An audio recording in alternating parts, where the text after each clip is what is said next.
গৌড়বঙ্গ বিশ্ববিদ্যালয়ের উপাচার্যের office seal করতে বলল রাজভবন। বিশ্ববিদ্যালয়ে উপাচার্য রজত কিশোরদের অফিস সিল করার নির্দেশ দেওয়া হয়েছে। প্রয়োজনে পুলিশের সাহায্য নিতে রেজিস্ট্রারকে নির্দেশ রাজভবনের। অপসারণের পরেও রাজ্যের নির্দেশে ফের বহাল উপাচার্য। পদ থেকে অপসারণের কারণ দেখিয়ে অফিস সিল করার নির্দেশ রাজভবনের। উচ্চশিক্ষা দপ্তর শিক্ষামন্ত্রীকে জানাবো, যা নির্দেশ আসবে তাই করব বলছেন রেজিস্ট্রার। আমি 6:30টার পর একটা ইমেল ঢোকে আমার মেলে, সেখানে এই ধরনের নির্দেশেই দেওয়া হয় যে প্রফেসর রজত কিশোরদের যে চেম্বার, অর্থাৎ ভাইস চ্যান্সেলর যে অফিসে থেকে গোটা কাজ পরিচালনা করেন, সেটা বন্ধ করে দিতে বলা হয়েছে এবং তাকে আর তার অভ্যন্তরে প্রবেশ না করতে দেওয়ার কথা বলা হয়েছে। আমাদের যারা ডিন আছেন, ডিনদের জানিয়েছি, এক্সিকিউটিভ কাউন্সিলের বেশ কিছু সদস্যকে জানিয়েছি বিষয়টা। আমি হায়ার এডুকেশন ডিপার্টমেন্টে জানিয়েছি, কারণ registrar nothing but A custodian of the university এবং লিয়াজো অফিসার।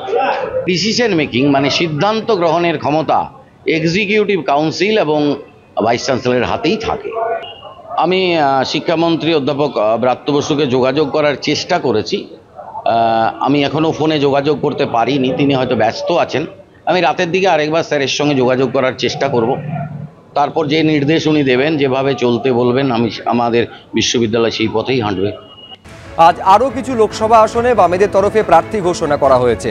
ডায়মন্ড হারবারে বাম প্রার্থী প্রতিকুর রহমান, ব্যারাকপুরে সিপিএম প্রার্থী অভিনেতা দেবদূত ঘোষ, বসিরহাট লোকসভা কেন্দ্র থেকে সিপিএম এর টিকিটে প্রতিদ্বন্দ্বিতা করতে চলেছেন প্রাক্তন বিধায়ক নিরাপদ সর্দার, ঘাটাল থেকে সিপিআই প্রার্থী তপন গঙ্গোপাধ্যায়, বারাসাত থেকে ফরওয়ার্ড ব্লকের টিকিটে প্রতিদ্বন্দ্বিতা করবেন প্রবীর ঘোষ।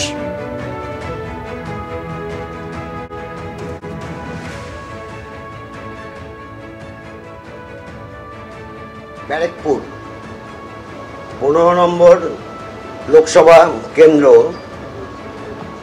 সিপিআইএম দেবদূত ঘোষ, 17 নম্বর লোকসভা কেন্দ্র বারাসাত এআইএফবি প্রবীর ঘোষ, 18 নম্বর বসিরহাট সিপিআইএম নিরাপদ সর্দার, 21 নম্বর ডায়মন্ড হারবার প্রতিকুর রহমান, 32 নম্বর Ghatal parliamentary constituency CPI Tapan Ganguly.